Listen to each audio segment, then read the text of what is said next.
Indonesia tantang Malaysia, Timnas tes nyali Harimau Malaya. Wow, kata itu layak kita sematkan untuk statement daripada Pak Erick Thohir selaku Ketua Umum PSSI yang bilang bahwasanya Indonesia pengen uji nyali ya kan, pengen ngetes nyali daripada tim kebanggaan warga Malaysia, yang mana kita udah tahu lama kali nih Indonesia nggak main, nggak duel dengan negara Upin Ipin ini ya kan, negara tetangga. Terakhir kali pertemuan Indonesia dengan Malaysia ini berujung tragis ya. Kenapa? Tragis untuk kubu Malaysia, yang mana Harimau Malaya dibantai secara tragis dengan skor telak 4-1 di ajang Piala AFF ya, di tahun berapa itu? 2021 kalau nggak salah, yang masih dipegang sama Sintayong. Padahal saat itu ya timnas Indonesia cuma diisi pemain naturalisasi sekelas Elkan Baggett. Sisanya itu full lokal asli, tapi Indonesia mampu memporak-porandakan tim Harimau Malaya yang dipenuhi dengan pemain-pemain naturalisasi. Wow, ini nggak bisa kita bayangkan nih. Kalau memang betul ini terjadi duelnya, udahlah. Kan bayangkan pemain yang diisi kelas cuma Elkan Baggett aja ya, dan terus dipenuhi dengan pemain-pemain lokal. Timnas kita itu bisa gulung mereka loh, bisa ngebantai mereka. Kalau nggak salah tuh nyata tuh Irfan Jaya 2 gol, baru Pratama Arhan tendangan jarak jauhnya, baru sundulan Elkan Baggett kalau nggak salah. Bahkan Indonesia sempat tertinggal terlebih dahulu saat itu, ya kan? Nah, akhirnya Indonesia bisa comeback, dan comebacknya ketika di era STY.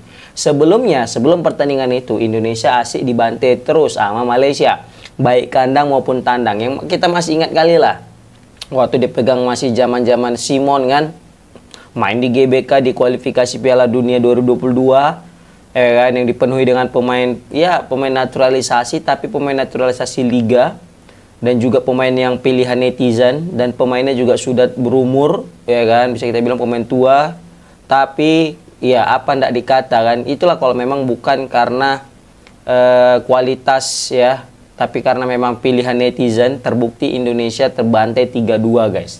3-2 di kandang sendiri di Gelora Bung Karno.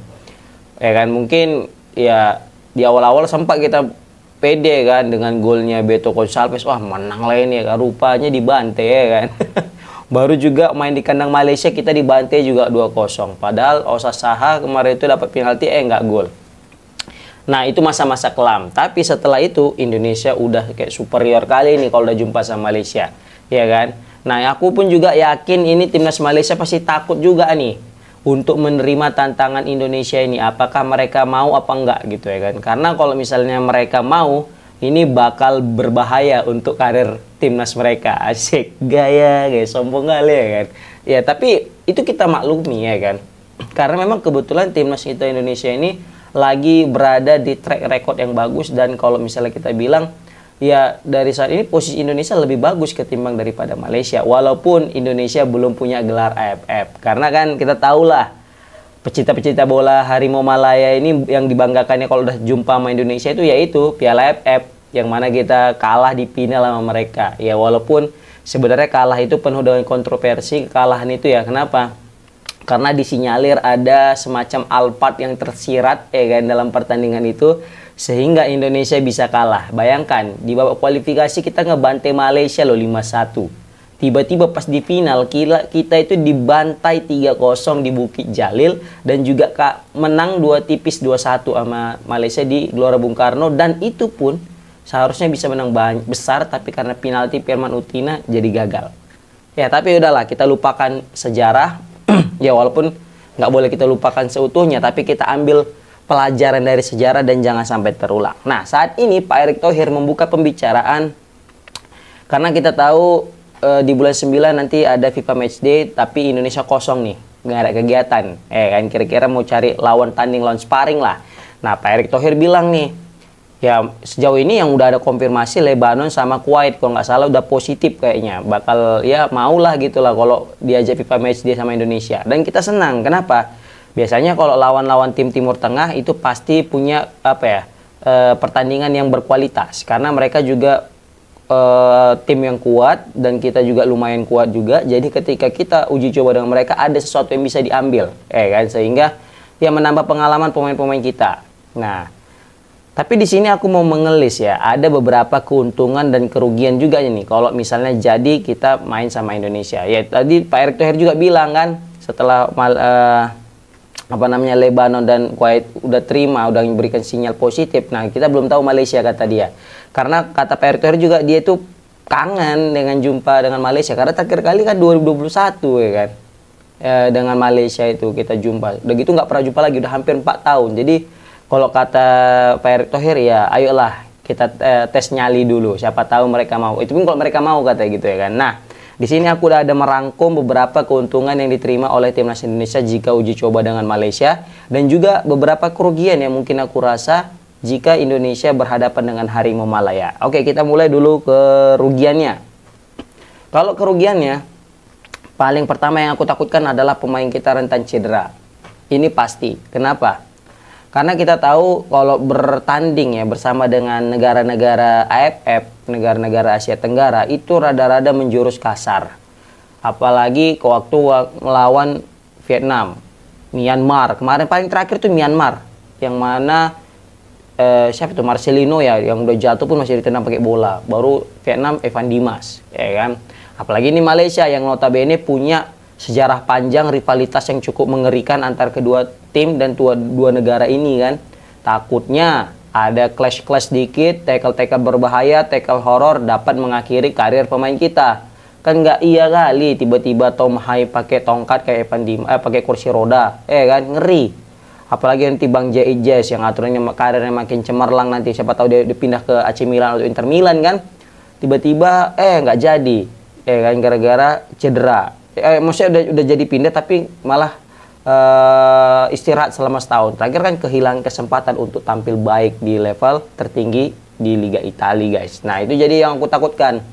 Takut cedera karena tau lah ini level-level tarkam biasanya kan kalau lawan tim Asia Tenggara.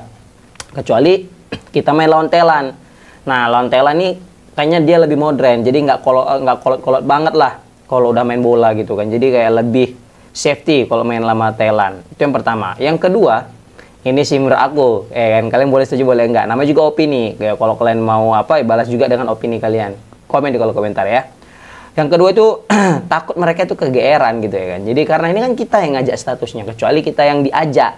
Nah, ini statusnya kita yang mengajak mereka. Pak Erick Thohir terang-terangan bilang, kita mau ngajak Malaysia nih untuk tanding ini, tapi untuk tes sparring, tes uji nyali, mau nggak mereka gitu kan gitu. Nah, jadi kesannya mereka menganggap tuh Indonesia apa ya, maksudnya pengen kali mau ngadapi kami gitu, terlalu kuat kali kami ya sampai mau uji coba sama kami. Takutnya mereka tuh mikir gitu, kan takutnya. Walaupun aku juga berharap nggak ada pemikiran kayak gitu, tapi tahulah netizen Malaysia kalau yang memang panjang pikirannya, oke, yang dangkal-dangkal ini ya.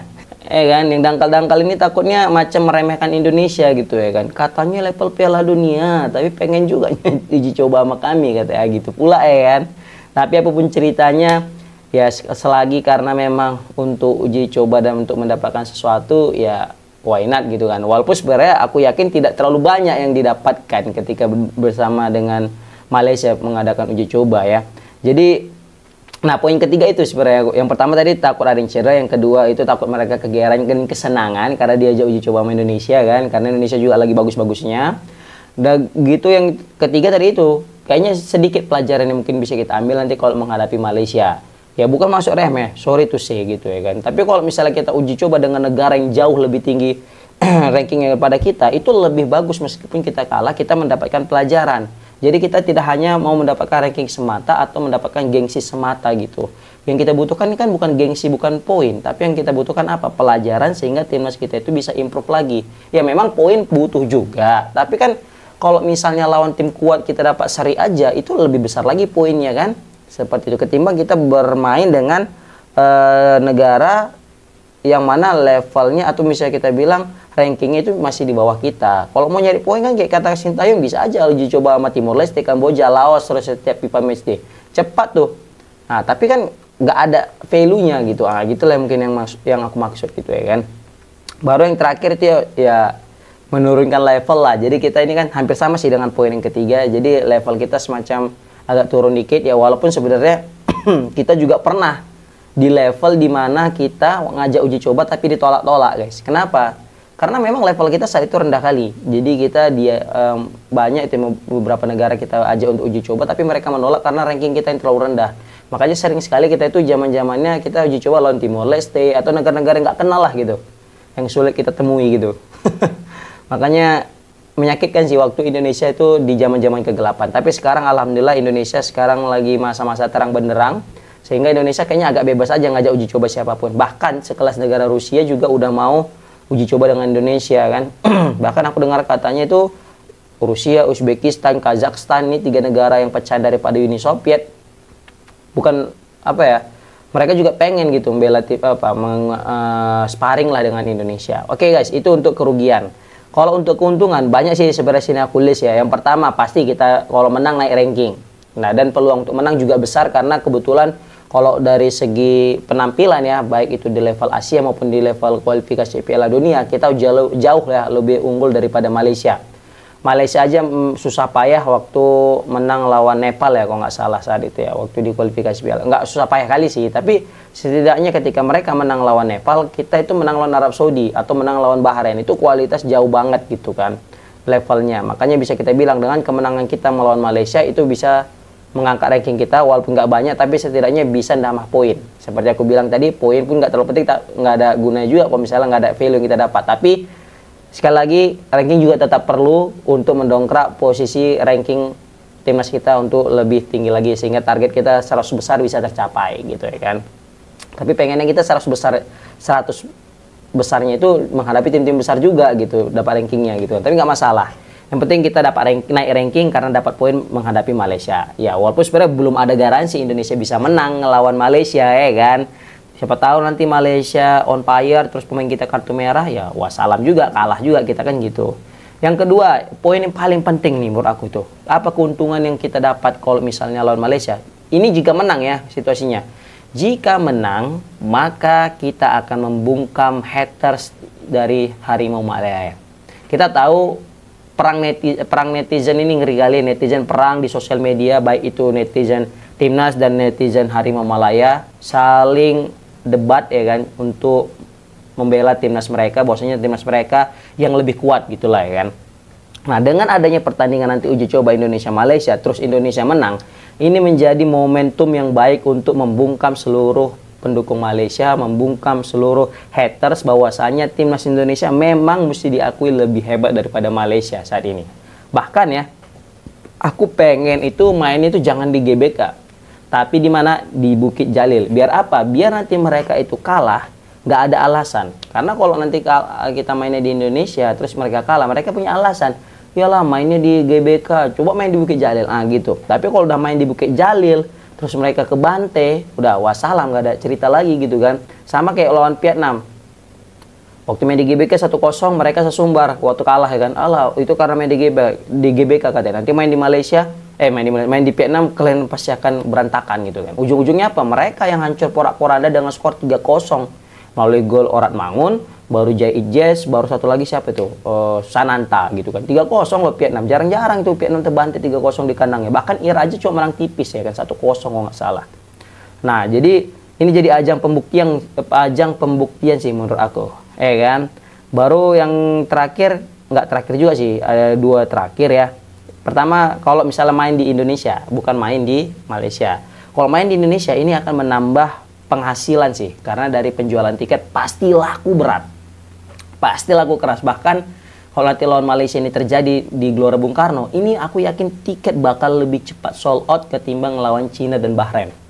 Kan? Karena kita tahu animo penonton ketika udah duel ini, derby ini pasti bakal panas. Makanya aku yakin tiket akan laris, siaran juga akan laris. Jadi menambah penghasilan untuk PSSI. Dan yang terakhir adalah ini juga jadi ajang bagi pemain-pemain diaspora kita yang selama ini bermain tapi belum tahu siapa derby kita. Jadi mereka kan belum sempat merasakan derby menghadapi Malaysia yang dinilai cukup panas. Bahkan di salah satu podcast ya, Tom Hai itu terang-terangan bilang pengen dia itu jumpa sama Malaysia untuk merasakan gimana sih sengitnya dan panasnya pertandingan antara Indonesia dengan Malaysia. Seperti itu guys. Nah, ini menarik nih kita lihat nanti ya kan. Tapi kalau menurut aku sih harus full squad sih, biar kita betul-betul membungkam mereka. Tapi kalau misalnya nggak full squad juga nggak masalah. Aku yakin juga dengan kualitas pemain lokal kita dan juga beberapa pemain yang mungkin second level daripada pemain inti kita juga bagus juga, bisa kita andelin lah pokoknya, ya kan. Nah seperti itu guys. Nah yang jadi pertanyaan tetap satu, berani nggak mereka nerima uji nyali ini? Kira-kira mereka nerima nggak tantangan kita? Nah itu aja sih menurut aku. Kalau misalnya berani dan mereka terima, ini bakal menjadi pertandingan yang cukup menarik kita pantau. Oke?